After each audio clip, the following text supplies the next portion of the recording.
which the panelists should listen to concerning the debate tonight. For each point, the party is allocated 3 minutes to speak. For the panelists, try your best to remain within the 3-minute time frame, so as to ensure you get through as many questions as possible. Equally, however, do not feel obliged to speak for the full 3 minutes. The panelists representing each party have the freedom to allocate 3 minutes of speech amongst themselves. But note the general rule that whoever spoke first on a previous point allows their fellow party panelists to speak first on the next point. In the room is a timekeeper who will, at 3 minutes, sound a bell to let panelists know that they need to wrap up their point. Questions, comments and opinions are welcomed from the audience, but I would ask you to try and keep them as relevant to the general or specific topics being discussed this evening. I would like to start with the party members just to introduce themselves to the audience and which party they're representing. Starting from the left. My name's Lloyd. I'm a master's student and I'm representing the Labour Party and their parliamentary candidate in Lewis. I'm Solomon and a student at Sussex and Labour's parliamentary candidate for Wealdon outside of Paris. I'm Dominic. I'm also a student at Sussex and I'm the only Lib Dem today on the panel. I'm Harry. I'm UKIP and I'm a student at Sussex. My name's Will. I'm 22, student of politics at Sussex, and like Harry, I represent UKIP. I'm Lucy. I'm also a student at Sussex and I'm representing the Green Party. I'm representing Greens too. I'm Daisy and obviously I'm a student here too. Thank you. Okay, this debate will focus mainly on the environment and policies each party holds concerning the environment. I'd just like to note that there's a strong emphasis on policies rather. So the environment, the discussions can include but are not limited to short-term and long-term plans, energy, fracking, recycling, global warming and foreign aid for countries affected by global warming. Those are just ideas though to start with. If anybody would like to begin by stating policies that their party holds. We'll talk about the intro here. Okay. Yeah, the introduction. Climate change is, without a doubt, one of the greatest threats facing mankind, or depending on whom you listen to, it's just a natural cycle which you neither worry about nor try to avert. I'm not going to get into the minutiae of whether it's caused by mankind or whether it's caused by environmental cycles, because I think either way it's not worth taking the risk. And also it's most likely probably a combination of the two, and most of the kind of academic opinion says that, but with varying emphasis on the two causes. What I would like to focus on is how my party, UKIP, can deliver an energy policy that combines our need for energy security in the present with the obvious need to protect the environment and the other species we share it with for the future. The energy debate is really very, very bipolar, in that it's presented in a way that makes you believe that you must either believe wholly in renewable energy and be against any use of fossil fuels, or of course vice versa, and advocate the rampant use of fossil fuels with complete ignorance of the benefits of renewables.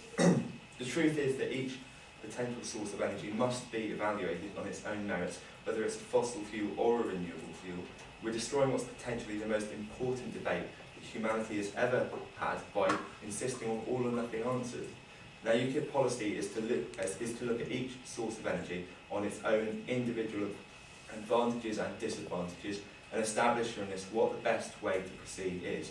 We're not against renewable energy, but we are against inefficient, expensive and invasive renewable energy, and we support a combination of energy sources, creating diverse markets, including solar power, nuclear power and yes, shale gas. And I'll tell you something else we support: animal rights laws that are not toned down on the strength of conviction by vested interests and are not made toothless by special interest groups saying that they have the right to treat animals in appalling ways because of their religion. When it comes to the energy, climate change and wider environment debate, we're the only party who will deliver pragmatism, who will deliver a solution, and who will keep our lights on without turning our children off. Thank you. Thank you. Anybody else would like to take the introduction? Yes? Well, the Lib Dems are instinctively green. Liberalism requires environmentalism. Liberals believe that humans and communities should be able to lead their own lives and govern themselves and equality of opportunity. Without a clean, low carbon, livable environment, a liberal society is not possible. Environmental decay is a threat to an individual's economic and political freedoms. It would harm the economy, lead to loss of jobs, and undermine our democratic institutions, as communities would be less able to govern themselves in an unlivable environment. Now, what the Lib Dems done for the environment in the coalition, or a Lib Dem red line for any coalition they wanted to be part of in 2010, was for the environment to be a top priority. So since then, domestically, the Lib Dems have created the world's first green investment bank, helped the green sector become one of the fastest growing economic sectors at 5% a year, tripled the amount of electricity generated by renewables, and introduced the Energy Act that has created the world's first low carbon electricity market. Internationally, the Lib Dems have used their position in government to provide £750 million to the Green Climate Fund to help the world's poorest countries tackle climate change, and made the EU agree to cut emissions by 40% by 2030. The Intergovernmental Panel on Climate Change has since credited the UK Lib Dems' leadership in the EU to secure a deal to cut greenhouse gas emissions. And that's a short summary of what they've done so far, but their environmental vision for the future, well, firstly, Lib Dems published a Green Manifesto last year with over 150 green policy proposals, the only political party to conduct such extensive research into the matter, to make Britain zero carbon electricity generation by 2050 in a pragmatic and realistic way. This can also be considered a red line in it if they're in government again after May. From this, the Lib Dems will introduce 5 green laws. I might talk to them about them later, but in summary, these would introduce a national green industrial and infrastructure strategy to bring about a green industrial revolution, halve energy demand by 2030 for a huge expansion of the Green Deal, which they've started in this government, and double renewables again by 2030. Now, how they differ from the other parties is the last point. Without going green, you cannot have a liberal society, but it's important to achieve green objectives through liberal means, otherwise it won't be sustainable. So in summary, the Lib Dems value environmentalism greatly, but want to achieve it in a fair, pragmatic and realistic way that ensures all members of society, rich or poor, clearly benefit. So liberalism and environmentalism go hand in hand. Thanks. Anybody else would like to? Well, the Labour Party, of course, has a track record that I would argue is the best out of the parties that have been in government. We are the only party, in fact, in government that have managed to successfully negotiate a binding climate deal. Too weak, Kyoto, of course, but the only one that we have so far on the table. And when elected into government next year, with your votes, I hope that we'll move forward to agree a deal in Paris. One of the key things that we introduced and that we will pledge to stick to is a commitment to make sure that we reduced by 2050 80% of our carbon emissions on 1990 levels. This is a legal commitment that means if any government fails to reach this limit, any citizen, any of you guys will be able to take the Secretary of State to court and get him arrested. We believe that it is such high priority now that we can't just have targets that are missed, but targets that mean that your minister will be locked up if they don't achieve them. 2050 is the target that the IPCC, the panel on climate change, has said that is the minimum that we have to all meet, 80% on 1990 levels by 2050, to make sure that we revert climate change and we start to stem it. Of course, we have to go further and we have to end up to a situation where we have a zero carbon economy. Because the reality is the only way of stopping climate change is not only that we peak at 2050, but that we then reduce to zero. And that's why we've said that by 2030, we will make sure that we have totally decarbonised our power supply and our power market. Now that is a very ambitious target, partly because although people talk about wind farms and solar power and wave energy, the reality is the technology still needs further development, because particularly in energy storage, we are woefully behind being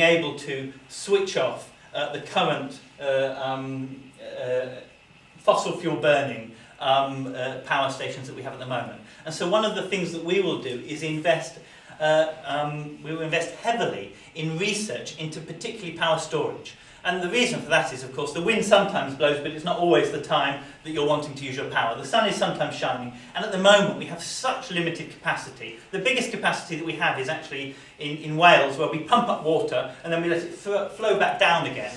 And that's 20 minutes of power for Manchester, and that's the biggest energy storage plant that we have in Britain. We've got a huge way to still go, and that's what we will invest in. But of course, it's not just about climate change. That we need to make sure that we tackle things on. We will actually make sure the Green Deal really works. Because the reality is the Green Deal that was introduced under this government only in the first year insulated 626 houses. It was a complete failure. It wasn't a success. And what we will do is make sure that tenants can truly take on insulating their houses, rather than at the moment where tenants can do it only if they are not on a meter. So if you're on a meter where you pay and put your pay for your electricity as you go, you can't access the Green Deal. And actually, it's those houses that need it the most. And I'll just finish on the last point, and it's particularly about animals. We have an awful, disgusting budget, Cal. We have a party, UKIP and the Tories, that want to introduce fox hunting, and we will make sure that those things are not done. And in fact, we will go to ban wild animal circuses, because we just think it is not only wrong, it is just immoral, and we need to stop it immediately. Thank you very much. Tories, would you like to say an introduction here? Sorry, Labour. Green. The Greens. Greens. I know it sounds to have a difference. Would you like to say an introduction? Yeah, so obviously for the Green Party, the environment is a very important topic. We live in a finite world, and we really can't keep exploiting natural resources because they will eventually become exhausted. We need to learn to live interdependently with nature, preserving the ecosystems which are important for human life. We know that to ordinary voters, the environment isn't always on the forefront of their minds, but it does affect everyone. We do need to preserve our world and find the best solutions to make sure we have enough to keep functioning. So the plan for the Greens is to phase out slowly fossil fuels, because burning them is sending greenhouse gases into our atmosphere, which is what is causing climate change. It's like 80% of UK emissions from our country are to do with fossil fuel burning. So that's something we really want to start eradicating. But obviously we're not going to withdraw them all straight away. We realise that, like Faye said, our technologies aren't strong enough at the moment to allow us to just go renewable. So as Greens, we want to put as much money as we can into developing the technologies to make sure that we can rely on them eventually, and that we can bring our society down to zero carbon. This is going to be an expensive process, we understand that, and we think energy taxes on fossil fuels is the best way to do that. And we can hopefully plan to raise £260 billion from that.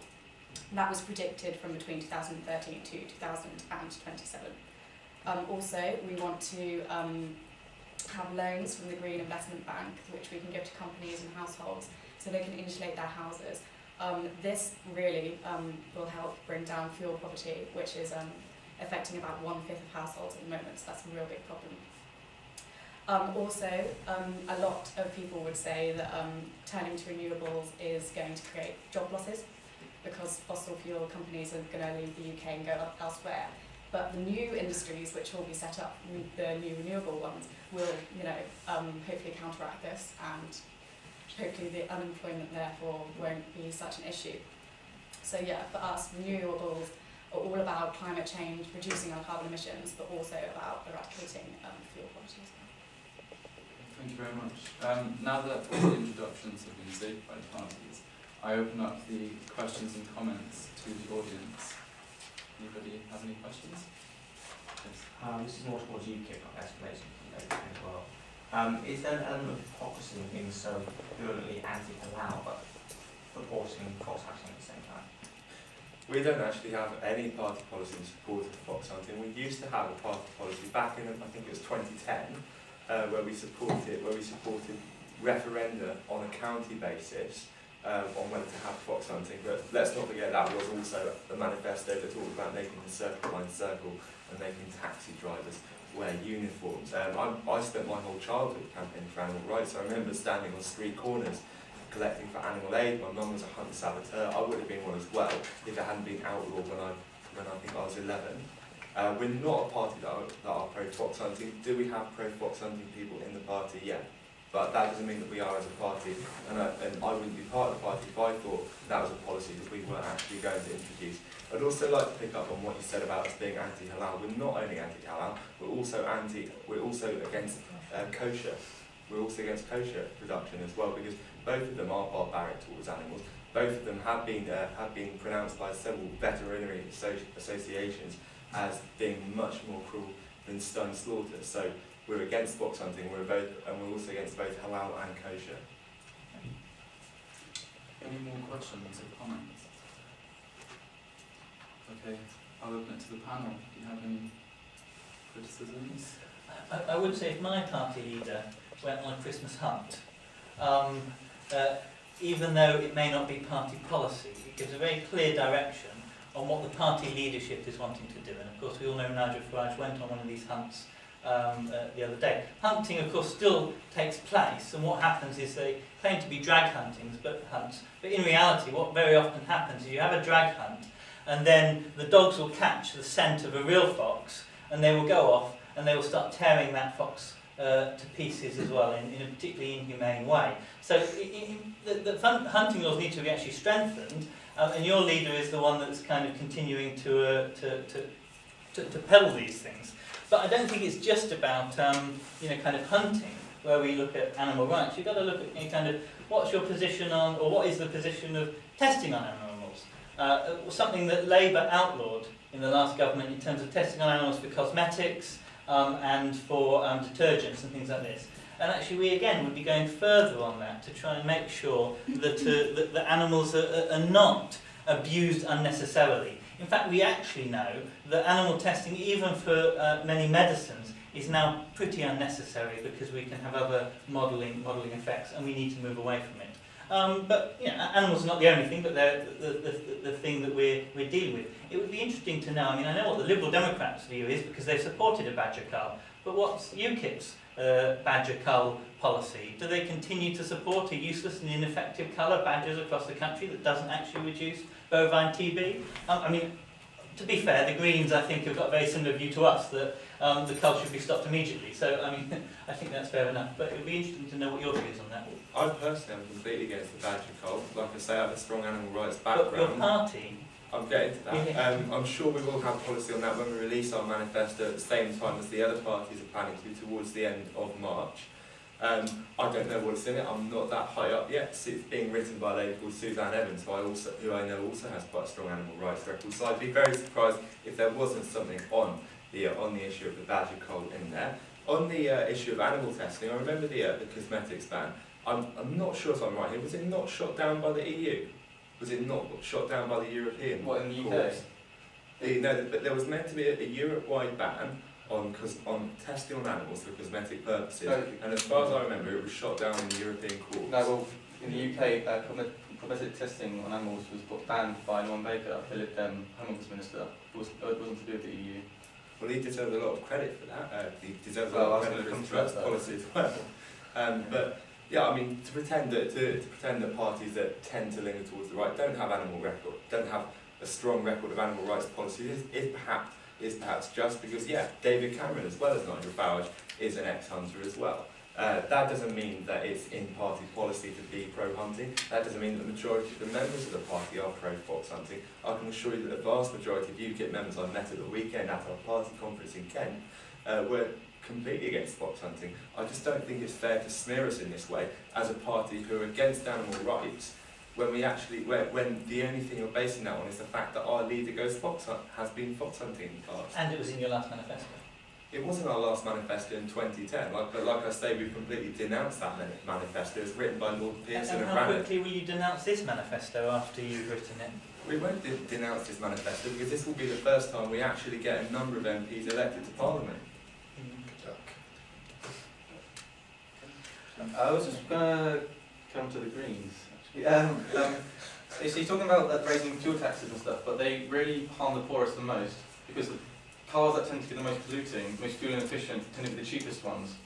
And so when you raise fuel taxes, you're just taxing the poor.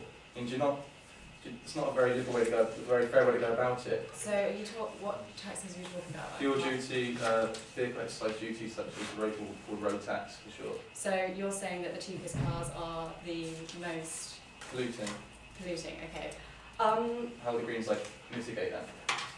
I don't really know, to be honest. I'm maybe not as clued up as the rest of you. I do know that that is obviously an issue, but I think that with new technologies, cars are going to become more energy efficient over time, and then that will hopefully cure the problem. Because if cars are more energy efficient, eventually those ones will become cheaper, and people who don't have money can't afford to buy them. That's the only. I really think it matters because the Greens will never get into government. So when you are sort of looking at how we can improve, what this is going to affect, because I don't think a tax on fuel is an appropriate way to go. I think the way to deal with the CO2 emissions that we have is to make sure that our public transport sector is affordable, is accessible, and therefore people don't see the need to drive. And that's why you see lots of people driving in Brighton, because under the Green Council, public transport hasn't been sorted out like it should have. So that's why we've said, as a Labour Party, we're going to cap bus fares, we're going to cap rail fares, we're going to make sure that our railways can go back into public ownership, and we're really going to make sure that public transport is on the top of our agenda. Why? Because I think that's the best way of getting cars off the street. That's something which we invested in when we were running Brighton Council, and now we've seen higher congestion than we have seen before through Brighton. So I don't find the idea of a tax. I agree with I'm sorry, I forgot your name, Dom, that I do believe that a fuel tax will hit those who are poor. You're absolutely right that the sort of cheaper cars tend to be the older cars which have a sort of fuel consumption. It's good you're saying that, but Labour Party have brought in the fuel duty escalator, and the last budget dramatically increased fuel duty, which the coalition actually reversed. So judging by the actions, which I think the Labour Party stayed silent what they do with fuel duty during government. The last action in the government previously was to raise fuel duty by a record amount. But we introduced the scrappage scheme, which was snapped by this government, which allowed people to replace old inefficient cars with new cars, because whilst we want to encourage people to mainly use public transport where they can, we do know that Brighton you might be able to get around, but if you live just a little bit outside of Brighton, the reality is you do need to sometimes drive in a car. If you're, say, someone travelling very late at night for shift work, public transport isn't yet sufficient for shift work when you're maybe having to start at 4 in the morning, and those kinds of things. And so for those people, that's why we introduced the scrappage scheme, so you could hand in your old inefficient car and replace it with a new efficient car. And we would actually feel that that fulfills two functions. That both help to get the economy building again, building cars, but also efficient cars, and it focused particularly on cars that were much more efficient than the old ones that were being scrapped. Not a perfect model, but something to try and alleviate the duty. I think you remember that. Sorry, I'd just like to come back to the point that Solomon made. You said that you'd like to make public transport more affordable, but the Climate Change Act of 2008, which was brought in by the last Labour government, it was brought in by the last Labour government, and the latest estimate from the Department of Energy and Climate Change, which was also brought in by Ed Miliband when he was the Minister, when he was the Secretary of State for that,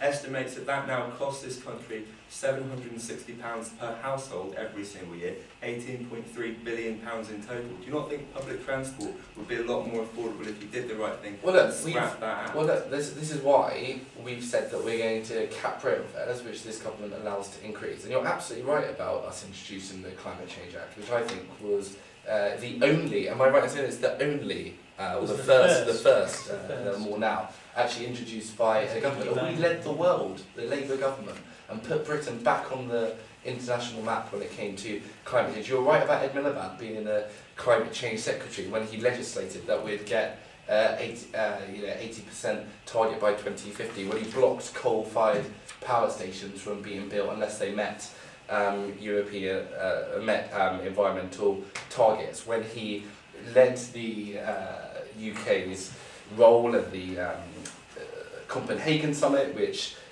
there was a commitment for an extra $10 billion a year that year to fight climate change, and an extra $100 billion a year every year. I think climate change is really important, unlike UKIP, who I don't think believe in it. And we will do everything we can to make sure that we're not using enough resources that take up 3 planets when we only have 1. And the way that we're going to stop, and I know what you're going to say, well, that's going to have an impact on people, but that's why we come up with policies now which are going to protect the poorest in our society, a 10p tax income rate, which means that people on lowest income will be paying half tax that they used to be. And I think that's the way that you reduce the cost on the poorest in our society. I wasn't actually going to mention the fact that it would hit the poorest people hardest. Of course it would. What I'd like to say is that it's very admirable that Ed Miliband decided to block the creation of new coal-powered power stations, but there's not really much point in doing that when China is actually creating a new coal-powered power station every single week.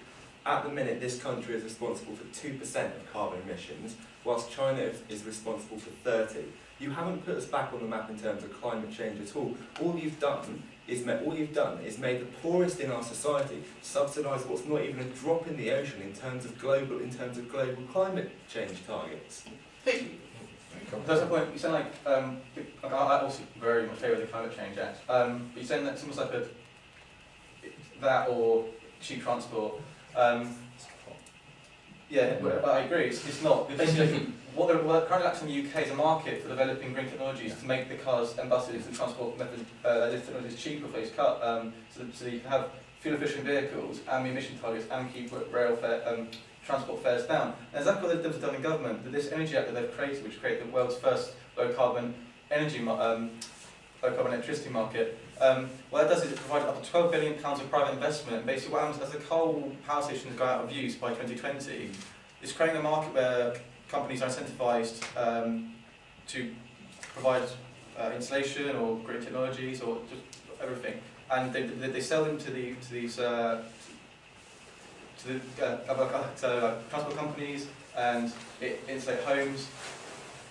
And I guess the way to solve that would be to really increase investment in that sector. I mean, it is a shame that the Liberal Democrats and Tories have decimated the solar panel market, and they did that. You've got time, I'm sure you have.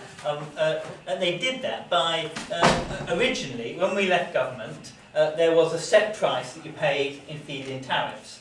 So that meant that if you wanted to put solar panels on your roof, you could work out in X number of years you would be able to pay those solar panels back. And with very little notice, this coalition government just changed that feed-in tariff, not just for new feed-ins, okay, that's fine, you've got to change it according to what the market is, because solar panels are cheap, but for old feed-ins as well, people that had already, so it was retrospective. And this has actually put to the wall hundreds of solar panel installation companies. It was a real disaster in terms of home solar panel installation. And you talk about trying to create a market where you can have local generation, but solar panels are one of the key to that, and you decimated it. It's such a shame, because what we do need to be doing is we need to be looking at cooperative models, like we have only a few miles away from here in Barkham, where people have started to explore wood chip and burners, or in Glyndebourne. Not that I necessarily go to Glyndebourne very regularly, because it's full of a load of rich toffs, but still they have tried to do something where actually what they've done is they've put a wind farm, a wind turbine up, which is now powering the Opera House. You know, local investment, but that is actually threatened under this government. I mean, it may not have been the Liberal Democrats, I buy you that, it may have been your Tory nasty partners, but I'm afraid you were part of that. Yeah, the subsidy talking about for solar panels, that was covered. It wasn't just covered just because the Tories said. Basically, it was Tories said and you jumped. Yeah, but the subsidy was to create a market for solar panels in order to get the supply and market workable, so the companies could expand, the supply of solar panels would increase, and the price of them will go down, and then the subsidy can be withdrawn when the market's functioning. That's what it was judged to be the point out, as the market was relatively functioning, and that subsidy wasn't just taken away; it was actually transferred to other areas. So has it worked? Well, the market is working. Well, from The what I've read, number of- it's number functioning. of- Christian was on TV like just a few months ago. The number of installations has plateaued. We were going like this, and now we're kind of flatlining. And that's the tragedy of it. I agree with you that you do need to change the market sometimes, and you need to, for new installations, you change it and graduate it down slowly. But you don't do it overnight, and you don't do it retrospectively for orders that have already been placed, and people have already made the budget for, and then suddenly you screw over people's, not only people's livelihoods, but people's planning for the budget that they plan to have own as feed-in tariff. Solar panels now are the cheapest they've been for a long time. You don't see it's more subsidising it can be quite ineffective, and it's much better to put it into other areas which they've done. Which is why under this government, the average expenditure on an investment in renewable sources every year has been £8 billion. Under Labour, it's £3 billion. That's what the money's been transferred to. It just disappeared into some sort of like tax cut for somebody or something. It's gone into investing. It's gone to investing in where it's much more effective. So the market's relatively working. Right. We have the discussion open to the audience throughout, so if you ever want to make a point or critique, just raise your hand. Feel free. Please do. Okay. Any points? Yes? Well, I was wondering about the silence in this fourth side of the panel. Well, it's hard for us to really, join in with the conversation because we don't have a back history of policies which we've implemented and either gone wrong or have been a great success. So You can't say what we've done and what has gone on in the past because we don't have. You could say what you do then. Yeah, actually, the Greens do have a back history. They have a back history in Brighton. When Brighton was under Labour, we had one of the best recycling rates in the country, and under the Greens we have one of the worst. When you have Brighton Council events where they have their recycling and compost bins, and at the end of the event they will put in the rubbish, and it's just for show. That when you have congestion, which is higher than ever, and CO2 emissions pouring through Brighton, and it's absolutely appalling. The fact that the City Council won't even double-side print on their paper, and their paper printing is obscene. So I think the Greens have a real record, which I think you should be trying to defend. And it's something which we're always... Because ideologically, the Greens, there is something very attractive, about it. I was very attracted by when the Greens said we're going to renationalise the railways. Fortunately, Labour's now going towards that stage. But I feel let down as someone who lives in Brighton, someone who's grown up near Brighton, that there was a glimmer of hope, even for us in the Labour Party, that the Greens were going to be in charge of Brighton. We were going to see what a new party might be like in council, and what a shame that people across Brighton, when I speak to them every weekend, say that we will not be voting Green because the council is a disaster, and all you have to do is search Green Party in Google, and there are articles all across the news pages about how a shambles the Greens have been in Brighton. So I think you do have a record, and I'd like to hear what you've done for the environment in Brighton. My main critique of that would be with the recycling. Obviously, we do realise that is an issue. The main problem with our recycling budgets and things like that is, due to austerity, which is not working, our local government budgets are severely cut, and because of that, we are, struggling to recycle in a way that we should. And I know, as a Green council, that is something that seems like sensible, that when it comes to cuts, we shouldn't cut recycling. But you've really got to look at the bigger picture. And even though recycling is something that is an issue, like on the larger scale, it's not as such. And we had to really decide what to cut. And okay, we cut recycling, but we could have cut something else, and there'd be equal anger about that. So it's very easy to find things like not printing double-sided and attack the Green Council for that. It's very easy to nitpick and find little things like that. But isn't it cheaper to print double-sided on paper, for example? I mean, I don't see why you wouldn't do it. I do it because it saves a lot of paper generally. I don't even think the Greens use recycled paper in the council. I double check that, but that's... Well, I haven't been, so I personally do print on double-sided. We're not council, we're not on the council. I understand it's not the be-all and end-all to climate change, that if everybody puts stuff decided the planet will be saved, but I think small things make a difference. Yes, point. Oh yeah, so going back to the Green Party, this is a more wider national scope. Why is the Green Party so opposed to nuclear energy as a viable alternative to fossil fuels? I think it's nuclear waste. I think that's the most obvious answer to that. It's, you know, it's very dangerous, and I know that it can be put to rest as such, but I don't think we should be taking risks like that when there is other ways to generate energy. It's the same with fracking. Why take the risk when it isn't always necessary? So.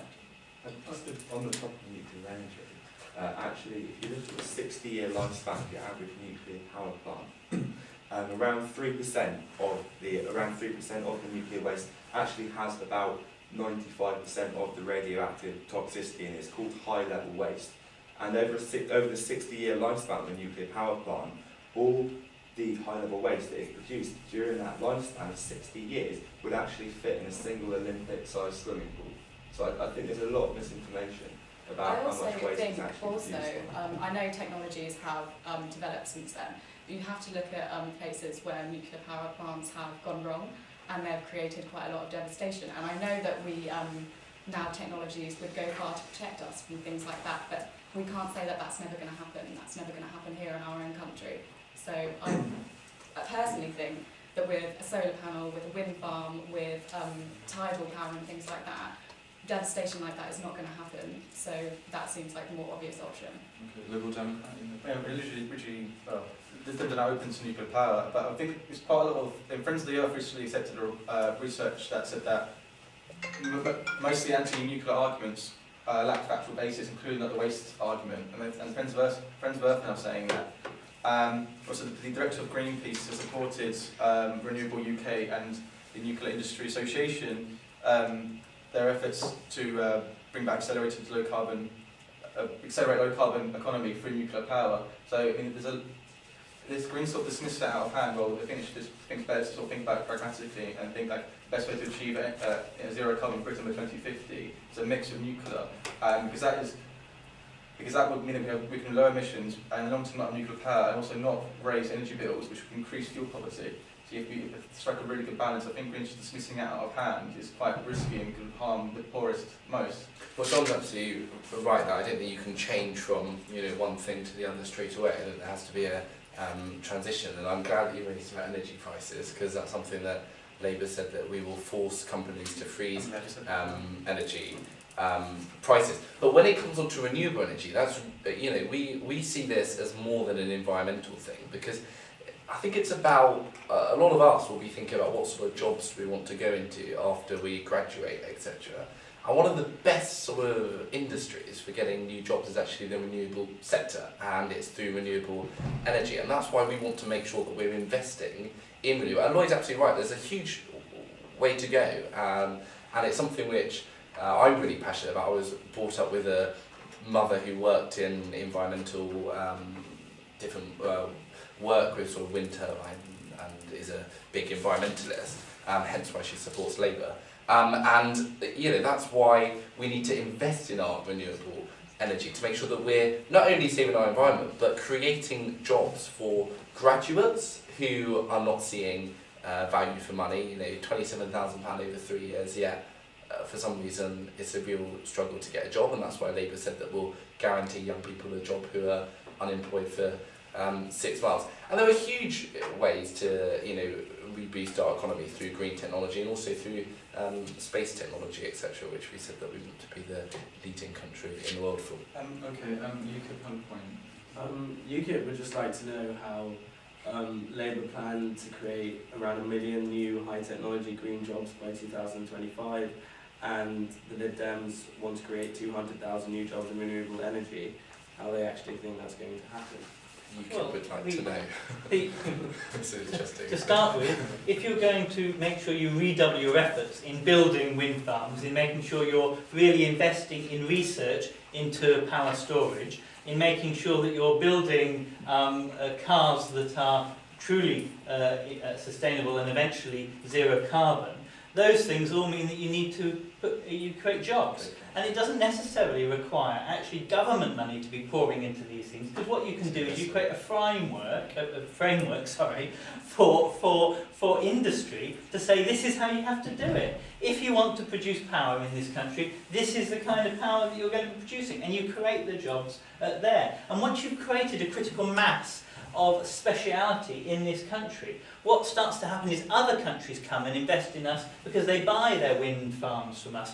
They buy their, their carbon neutral cars from us. And they start to we start to create an economy which is exporting this stuff. You can't do that, however, if what you're saying is we don't really support wind farms, we don't support the subsidy in them, but we are supporting a bigger subsidy in nuclear power, which is what this government's doing. We don't support, these things because we're not quite sure whether climate change is happening. You only can lead the world on these things if you invest and you speculate, and then we as a country can accumulate. And that's how you create the jobs. It's a good old-fashioned industrial strategy.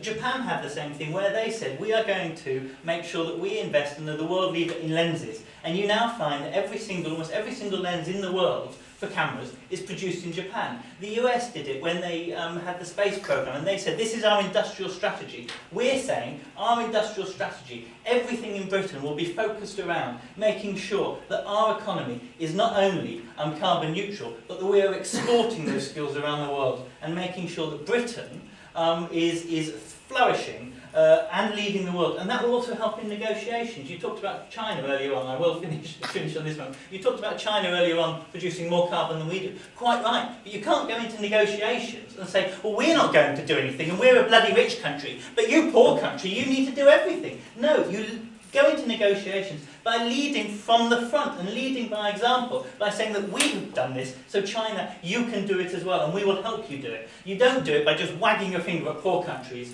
and saying, quasi-imperialist, you need to get your act together. That is rubbish. That won't help the environment. That won't help the economy. All it will do is have isolationist little Britain back to 1950s, where actually you have all the horrors that we had in the 1950s. And if you're partnered with countries in the EU, it's a lot easier as well. Yeah, I mean, when UKIP speak tend to sort of like dismiss them almost. I wouldn't dismiss UKIP in take them seriously. I'm not dismissing and actually debate the investment policies. But I was going to ask you, how would you pay for that investment? Would you just increase the state, or would you use the already created low carbon electricity market paid by the Lib Dems, and you've sort of given it away for saying, which is good.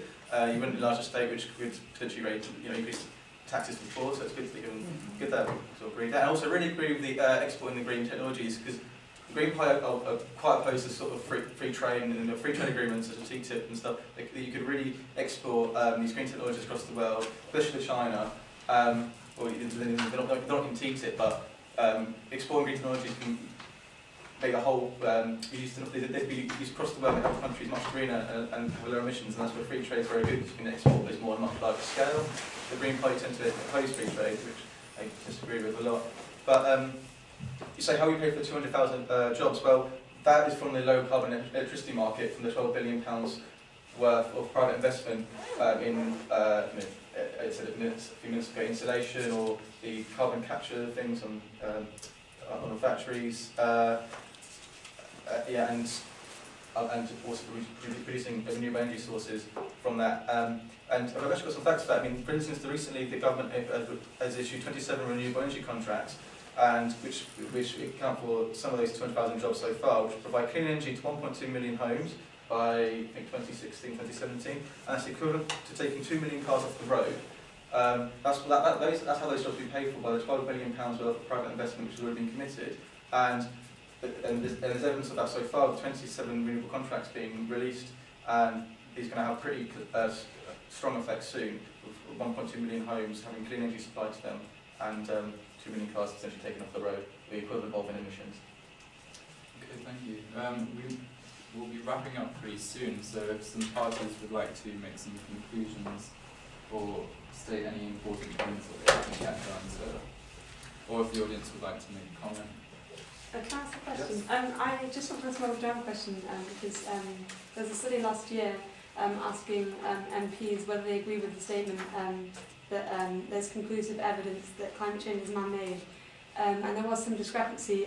Labour agreed, 73% of MPs of Labour agreed, only 65% of Lib Dem MPs agreed, and 30% of Tory MPs. Unfortunately, they're not here to defend it, but a lot of people attribute this to a lack of scientific background in politics. Usually it's finance or PR or business. Do you think there needs to be a shift to alleviate this? And if so, then what have your party done, or what will they do to alleviate this? Yeah, I'll start with the Lib Dem. Well, the only MP in Parliament, out of 650 MPs, the only MP who's a scientist with a PhD in biochemistry is Julian Huppert, the Lib Dem MP for Cambridge.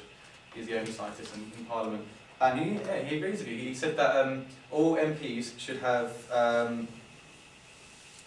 should take a science training course so they understand how research is conducted and the importance of hypotheses. See, I think he was getting quite annoyed. Like in science, you set a hypothesis and you do experiments, you might change it. But if a politician did that, it's a U-turn, and he just thinks that they should be re-educated to science training courses in order to change that sort of mentality. So that's what the only scientist who is a Lib Dem in Parliament says, and he must very agree with Parliament. I completely agree. It's really, really important to get people from all different backgrounds into Parliament, because at the minute it's so sadly, desperately unrepresentative of the wider British public. And I think that's what we as a party are really trying to do. I mean, we're trying to get people from all backgrounds in, not just climate change experts, but people with backgrounds in business, people with backgrounds in teaching, law. We want to get people from all backgrounds in. I mean, if you look at the current Labour and Conservative parties, the Lib Dems not so much, I'll give you that. They are filled with people who came out of Oxbridge doing the same PPE degrees. Let me finish. They came out of Oxbridge doing the same PPE degrees. They went to work as researchers or aides for MPs. Then they went straight into a safe seat, got parachuted into a safe seat, and they had no idea about the actual area. And that's why Parliament is so desperately unrepresentative, because you have people who don't actually know about their areas, who can't actually represent the interests of business, of teachers, of lawyers, of doctors, because they have literally just all come from the same background. It's ridiculous. Well, it's ridiculous. 10% of Labour MPs have gone to private school. 7% of the population did. So yes, I agree with you. We've still got a way to go to make sure it's truly representative in terms of people. 100%, of course, of UKIP's MPs went to private school. Something like 50% of the Liberal Democrats, and an even higher proportion of the Conservatives. In fact, and of course 100% of the Greens, because Caroline Lucas was privately educated. And sends their children outside of politics. Anyway, but in terms of backgrounds and in terms of people who have experienced different backgrounds, yeah, there's still more to do, but the Labour Party making sure that 50% of our candidates are women does do that. And it's a shame that our panel is not balanced here tonight, but unfortunately the person I'm replacing the deputy, the secretary of the Labour Society here in Sussex, because I was on campus and she's had to go home ill. One of the things that we will do in terms of, not just for MPs, because I don't think it's just about MPs and this scepticism, I think it's about in the wider public. And one of the things that we've said that we will focus on is environmental education in schools. And that needs to be redoubled. And it's not just about learning about the climate change effect, but there needs to be a much deeper and stronger curriculum, not just on the environment, but on a much broader and wider basis. And what we've actually seen in the last 5 years is education in secondary school, the curriculum shrinking. It's on Shakespeare and it's on traditional sciences, etc., etc. The arts are kicked out, citizenship's kicked out, and a lot of the environmental education has been maligned. So that's one of the things that we will change. I also think, to sum up, kind of in the finishing kind of thing, is that the environment isn't just that we focused a lot on climate change and we focused a lot on that, but there's also things about how we enjoy our environment every day. And one of the things that we're saying that we want to do is pledge to have a right to roam. So a right to roam around the UK. We already have introduced that in parts of Scotland, and we think that actually we have a right to be able to walk around Britain and walk around the coast. And whilst doing that, increasing the number of wildlife sanctuaries in the UK that protects and preserves the environment. So it's not just about these big issues, it's also about how we enjoy our environment, how we can get out of the city, how we can go and make sure that we're not just covered in smog all the time. Thank you. Any more summing up or conclusions? I don't have a summing up point as such. I just wanted to defend Caroline a little bit about her taking her kids to private school. I know that isn't the environment, but I will be quick. I think the problem there, Caroline and the Greens are very pro-state school, but the problem is our education system at the moment is not strong enough and it's not good enough. And I think it's fair enough that she's taking her kids at the moment outside, because she's not in government. She can't change on her own anyway. Schools can't change, you We get have- bright kids in the state We have some schools. fantastic schools in Brighton, Exactly. and fantastic schools in That's Sussex. not do exactly the same for Please Labour. finish. So what I'm saying is, until they improve, until things start to change, she can make that decision to put her kids in private schools, so to give them the best opportunity. At the moment, is what I'm saying. I went to a fantastic state school. Labour, Sorry, I'm just you gonna stop say you how there. bad our education system is all the time. Like, you know, you recognise that, Yes. and you know that we need to change it. And until it's changed, and she is pro-change, she is deciding to take her kids to private Until school. people like her say, I'm going to send my children to state school, to show people that if I'm in government, I believe in our state schools. Until people start saying that, until we get people to go to their local school, when we have bright students going into these areas because they're wealthier, and then you take away actually what we need from our state schools, they're never going to improve. By sending her kid to private school, I don't think she's saying that she doesn't like the idea that we state schools eventually won't be good enough. I mean, I think she's saying that at the moment. Oh, okay, no, I'm getting confused with myself now. Just to stick up for her, did Diane Abbott, who's a champion of the state education Yeah, sector, and it's completely wrong. Did she not Completely wrong. send her Absolutely. kids to Westminster Cathedral? Yeah, School? she So did. There's And- hypocrisy Yeah, from all no, parties it's on not, this because, no, it's not. Because until, she's absolutely wrong as well, but what the point we're trying to say is that here in Brighton, when we've got an election, we've got an MP. If people want to make the same decision about Diane Abbott, they're welcome to, because I don't think it was. The difference between Diane Abbott, and again I think she was wrong, the difference between Diane Abbott is that she did say the schools in her area, in Hackney at the time, were substandard. The schools in Brighton and the schools in Sussex are not substandard. Some of the And best to in the kind of country. suggest that schools in Brighton are substandard is actually, I think, a huge indictment about our schools here in Sussex. I mean, we both went to Sussex schools, fantastic, above national average. There are schools in Brighton that are absolutely fantastic. And how dare someone suggest, how dare they suggest that schools in Brighton are not bloody well good, because they are. And they are getting better. They are getting better all the time. There are, of course, some problem schools, but she has a plethora to choose from. Now, of course, she's done it, some of our guys have done it, and they should all be condemned for doing it. So I'm not trying to make a party personal point on that, because I also think some of our guys did it, but as you know, only 10% of us actually went to private school, whereas the other parties, it's the vast majority. Okay, thank you. A comment from the audience? You still want to ask a question? Yeah. So we've got to the point now where actually everyone has seems to have conflated party identity with personal identity, and used an attack or in fact holding up like what do you call it, a compliment of a person to comment on their party.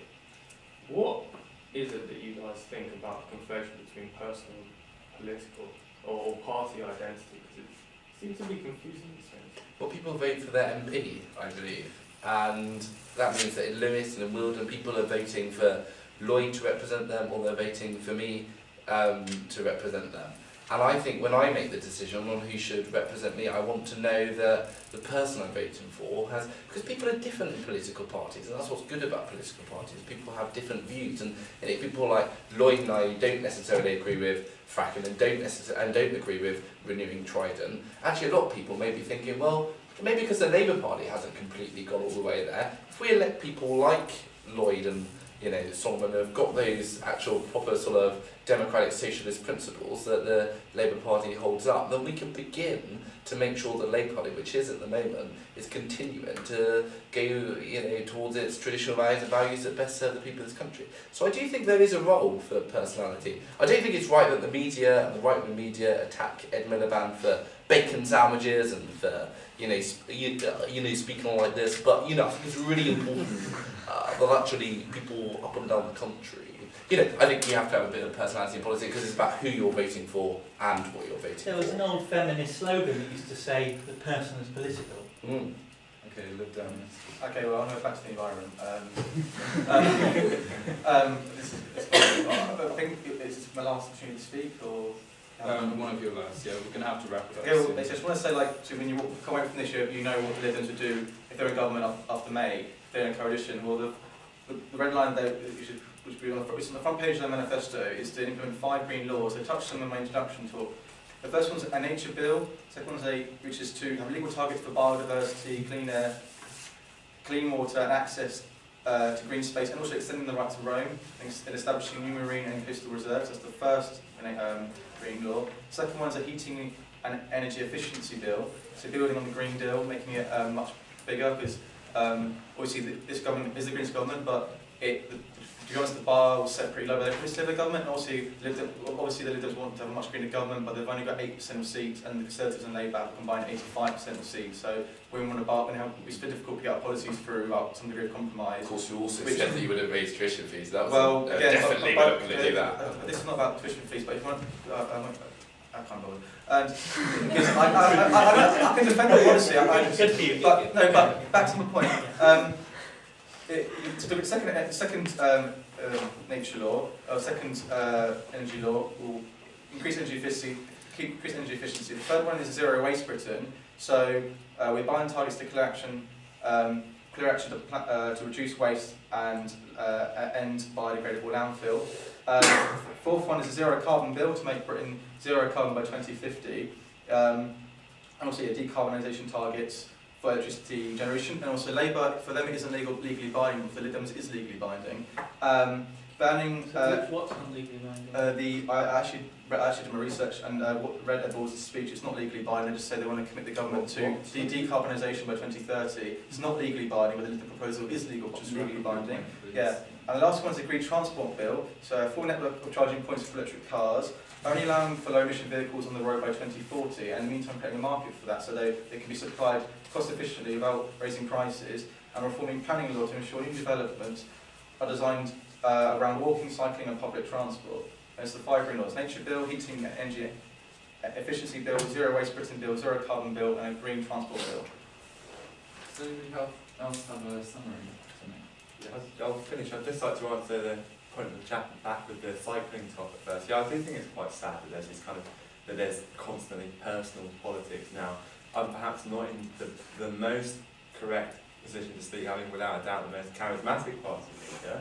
But I think when we're talking about MPs having what school they send their kids to, does it really matter? You did the video on Ed Miliband being animated to look like. Well, I quite agree with you, Simon. I think it is a shame, and that's why I'm so glad that tonight there's been such a strong policy focus. Good. Because I think it is a shame there is such an amount of personalisation in politics. It doesn't matter what kids you send your school to. You get MPs coming out with gestures like some people start cycling to the Commons, some MPs have put solar panels on their house. Do they really agree with it? I highly doubt it. They're just doing it because it's it's gesture politics. It's just, well, exactly. I quite agree with you. But if we're going to compete in this world that Labour and the Tories have created of gesture politics, then we might have to compete on the same field. So I'm not defending any party here. It's frankly condemnable.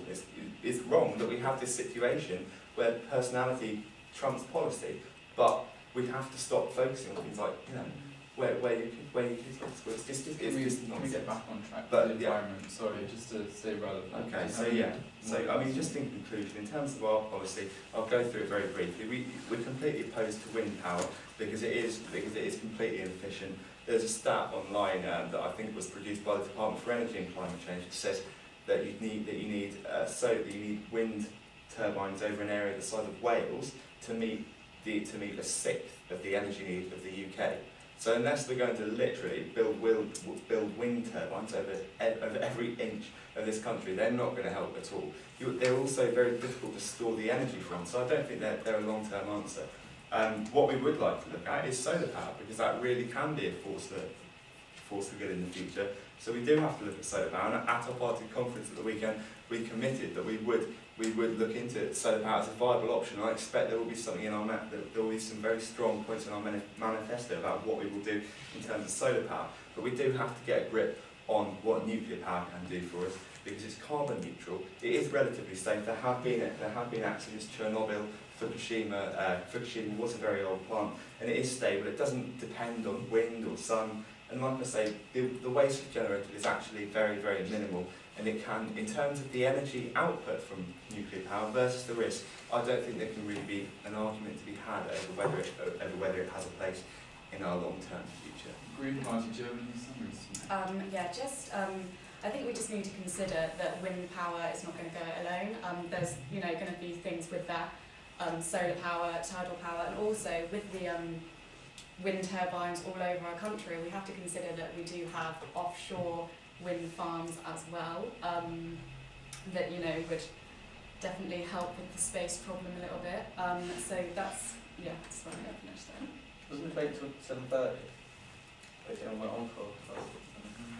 Can I just touch on your point that our policy is not legally binding? I can read you from our policy document, which will be the manifesto. Is that publicly accessible?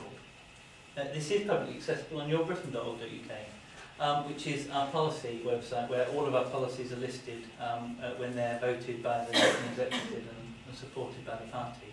The next Labour government will set and stick to legally binding